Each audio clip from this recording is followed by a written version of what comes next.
about freezer meat and not being able to get erect. What the hell is freezer meat? So freezer meat is it leans into the term of like, if something's frozen, it gets hard. Like rack of lamb in the freezer? Yeah, but it gets small too. Or like steak or like chicken, this hard meat. Pause. Yeah. Tenderloin.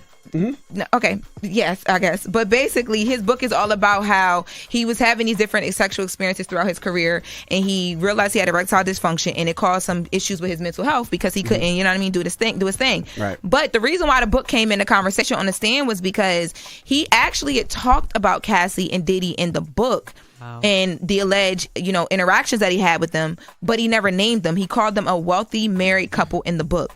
Now, I've read, there's about 6 pages that is out here from this book. Give us some excerpts. I got the excerpts. So he talked about, when he first met Cassie and Diddy, it was at the Trump Hotel in New York, allegedly, and he was called there for like $200 just to do like an erotic dance and set the scene for a woman in like a birthday situation. And to put his penis in the freezer. He didn't know that yet. So he got there. He said Cassie opened the door. She's in a wig, glasses. She's beautiful. He's like, oh, wow.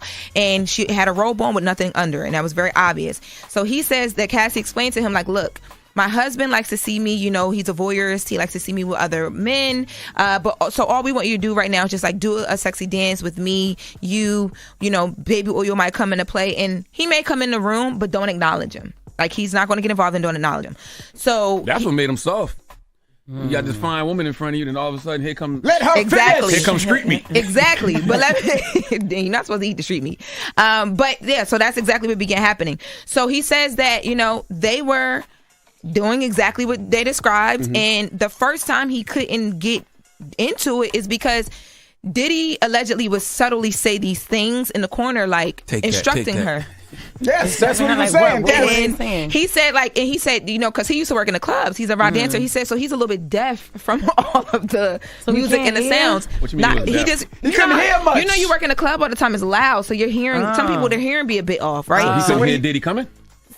Listen. So what he heard? He said that Diddy would say things. He said, for example, now the husband might be in the corner saying something like to the wife, move to the right. But he'd hear, I bet that a-hole. Fire. He said, but he'd hear, I bet that a-hole is tight. Fire. Oh. And it would make him instantly, it would make him instantly go soft.